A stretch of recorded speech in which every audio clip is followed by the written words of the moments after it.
Pretend that you're talking. Pretend that you're talking. Go. One more time. Also, one more time. Pretend that you're talking.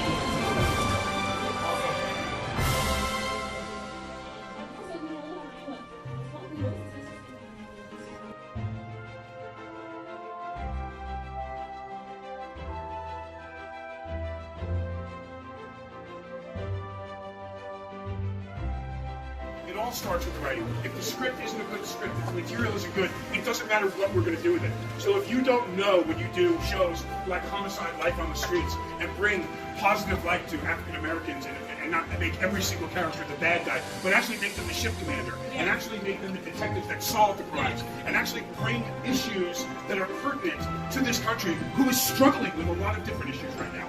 I am here on my time to say thank you for having a career of being able to know that it all starts with the writing. So, I salute you. Those tricky times, right? We were locked away last year, and now this year we're going to kind of pull through. We are really appreciative of writers because the story is everything. So we applaud you, and we're so glad we pulled together. COVID, getting over it, right? It seems like more and more for the good, for the better, and all the things we're learning. We're learning a lot. An opportunity to be alive. Thank you for having us here. Enjoy your meal. Just say good night to you. Thank you. Did it rain at all when we were here in Vegas last time? I feel like it didn't. Crazy. Whether it is a short story or something you're just writing, maybe to take notes down for a future book, right? We want to be able to really turn that dream into a reality. And here's somebody that has done so much. He is the executive producer of Animal Crackers, starring the voice talents of Sylvester Stallone, Danny DeVito, and many other stars. But also, he's been a stunt person for Stallone in Rambo 2. You probably saw a very memorable shot of you. And I know you have something new going on as well. But he's here to inspire you to really share with you how you can make a dream a reality and a little bit about his background. So I want to go ahead and introduce you, Harry Fox. Met Sonia. Yeah. Have you heard of Rundown with The Rock?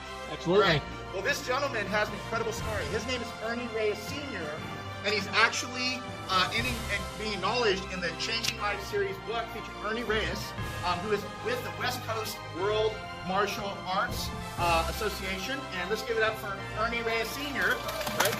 And so with that, I want to tell you there's some great things that have been happening. We want to inspire you as writers because this is really a key time during these times for historic and heroic stories. Wouldn't you agree? And so right now, Ernie Reyes, his son, was the little boy in Teenage Mutant Ninja Turtles, right? And he has an incredible story. So why don't you just give us a little bit of background in terms of who you are, what you've been doing for a long period of time, how much you've been in martial arts, and pretty much what everything is about. So we're going to think about this here with Ernie, and then he has to go and do something else here as well. We're fortunate enough to have him today. So let's give a big round of applause to Ernie Reyes Sr.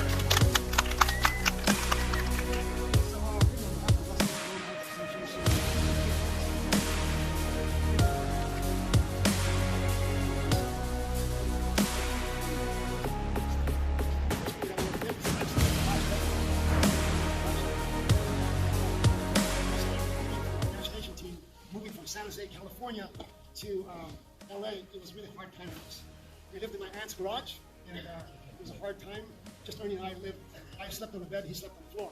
And I can remember the first time when we got the call, and we had an opportunity to do a demonstration for Barry Morning, right in a small little office, and he loved us, and they were wrapping up. I used to go to work out in the gym, right, and I used to see these Taekwondo guys working out. I said, one of these days I'll be able to do that. So after I injured my leg, I just stopped working basketball, and I just went into martial arts, and I trained 24/7, 365 days. You know, it's not my shirt. The impossible, right? 24/7, right? And back there, you got to train hard, right, to make it all happen. So, yeah, it's just I think martial arts is one of the biggest gifts of life. So if you go beyond the kicking and punching, right? It goes so much deeper than that. I think it's tap into your spirituality and big time, right? Which it all comes down to the end. It all comes to spirit, right? I'm sorry, I have just one more. Yeah, sure.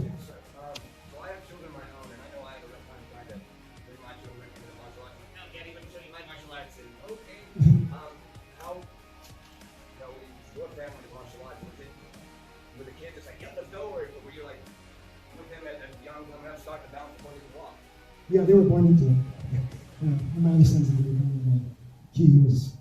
Lawrence was doing wheel kicks 9 months, doing cardio kickboxing. So, yeah, they've lived it and breathed it. But what didn't happen really at the beginning is I just played martial arts with them. I didn't make it because it's almost impossible. If you train these little dragon kids, their focus is about 10 seconds. So you have to make sure that they're enjoying it, and we had to be able to teach him at first. It was one of my top instructors, right? But I just played around and just made it fun for them in the beginning. But then eventually you get to the point where it all comes down to you can't ignore the respect and discipline aspect of it, right? And my kids it's really a trip because they were really good at the martial arts school, but when they came home another day. So I try to keep them in school as much as I possibly can. You just have to enjoy it, you know what I'm saying? Whatever. But then after that, really honestly, it became very intense for them. Really, it's like Ernie Jr. was 8. He was the youngest child to ever be rated in adults professional division, right? That means I was training him just like my black belts, right? So at that time, Sidney Rothrock and George Chung, they were uniforms to competitors in the United States, and whatever they were doing, he was doing, right? And he had to, because he was competing against them too, right? And so, just gotta take time and you have to enjoy it, because you don't want to come off.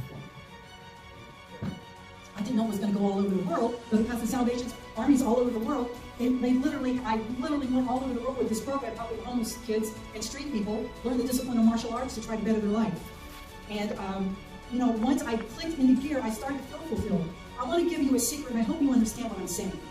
If you miss the window of opportunity in your youth to not get enough love or not get enough attention or whatever you want to call it, you're always going to feel that way to a certain point. It's kind of here.